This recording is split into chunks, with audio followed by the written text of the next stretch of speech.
Ballyhoo, my ballyhoo, the Passion Project continues. My name is Remedy Robinson, and this is an appreciation. This is an exploration of linguistics, language, and a clinic on how to use rapid speech effectively, as framed by the peerless poetry of the modern day master, Elvis Costello.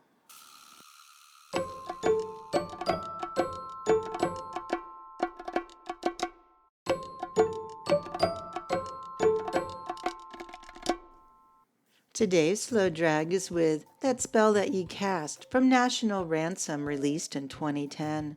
The songwriting is credited to Elvis Costello.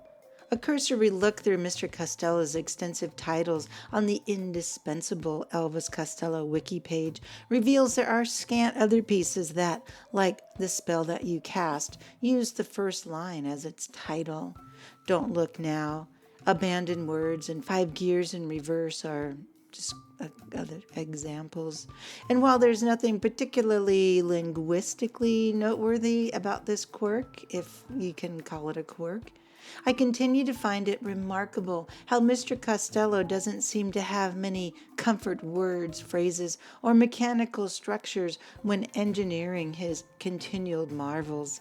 The spell that you cast is sly in its contradictions and delightful in its cunning vulnerability.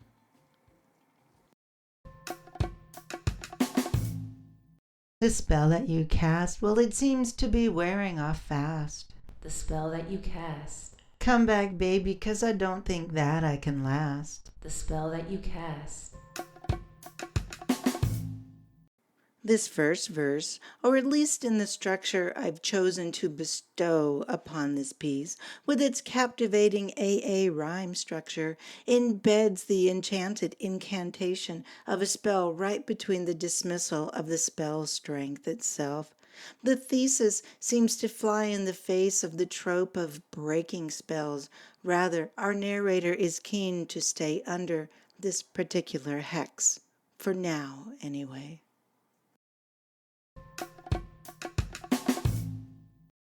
And I wonder whether you got some other kind of lover that you like to please better than me. Don't think I can take it. How am I gonna break it? The spell that you cast, the spell that you cast. As with the shortening of because to cuz in the above verse, the motif of this piece is starting to come into focus, the eliding of words in their spoken form. As a grammatically correct songwriter, even using the suave, subjunctive mood, for instance, in Momofuku's American Gangster Time, when he proclaims, and she wishes he were mute and not just dumb. It's worth pointing out how even something that sounds wrong, as in you got some other kind of lover, is still acceptable English grammar, although I say this with equal amounts of glee and disappointment when I point out that this construction is typically associated with American English. The brushed over words fit in well with the casual gunna in the seeming opposite concern from the first verse, now wanting to break the spell, but then still incantating the spell. The gentleman doth protest too much, methinks. The spell that you've woven, well, it seems to be coming undone. The spell that you cast. Come back, baby, or at least tell me where you are going. The spell that you cast. Now back to allowing the veil to slip, openly worrying about how and when the spell will end.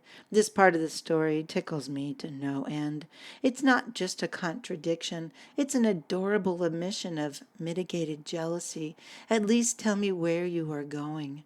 What is more, this line is different from many of the other rushed, elided lines in this piece, as it's well enunciated.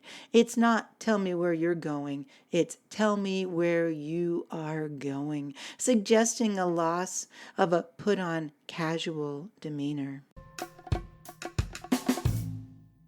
And you know quite well that I'm not the jealous kind of fella, but they look in your eyes and they're all hypnotized. I'm gonna miss you madly.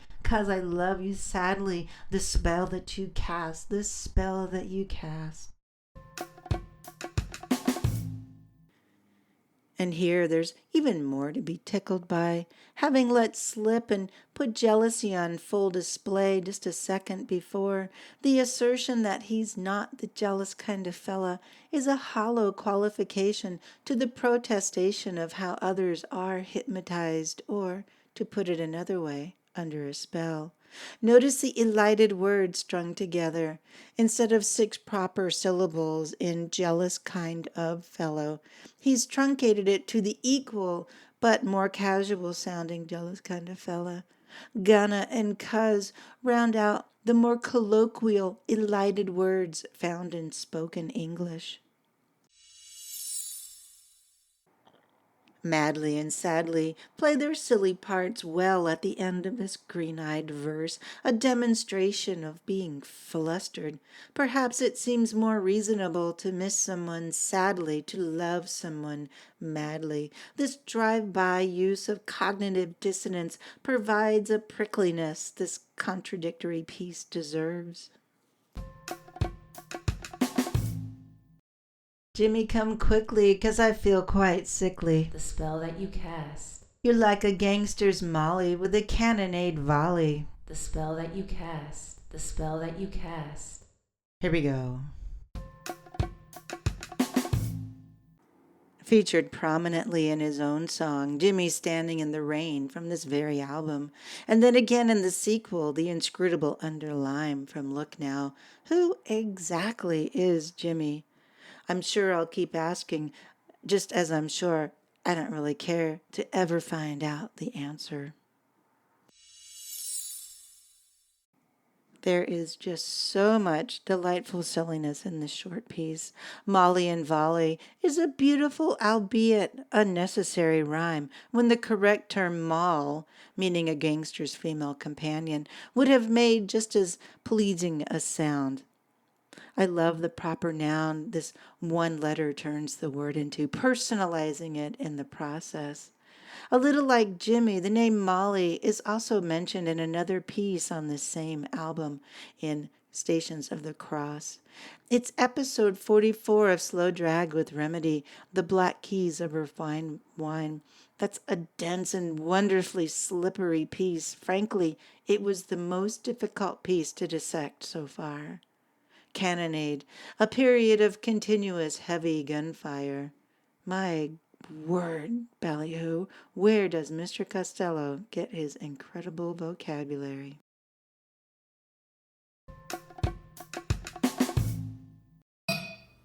Dig it.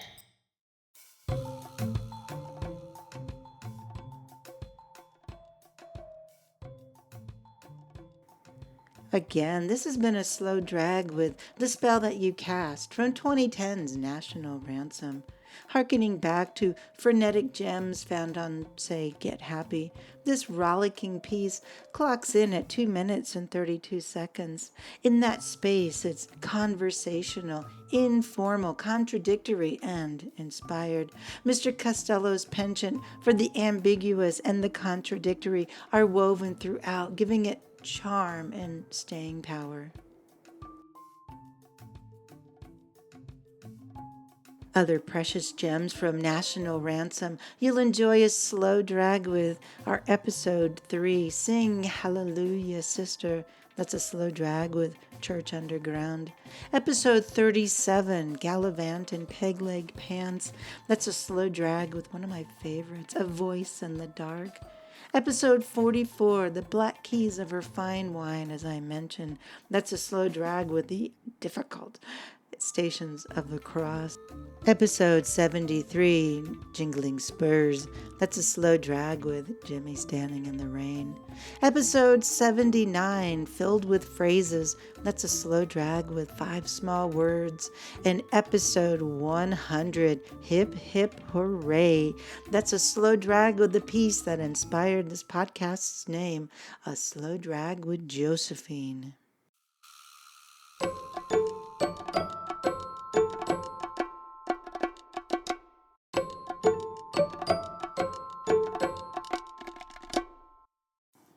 And that's it for today's Slow Drag, my friend. Thank you for listening all the way to the end.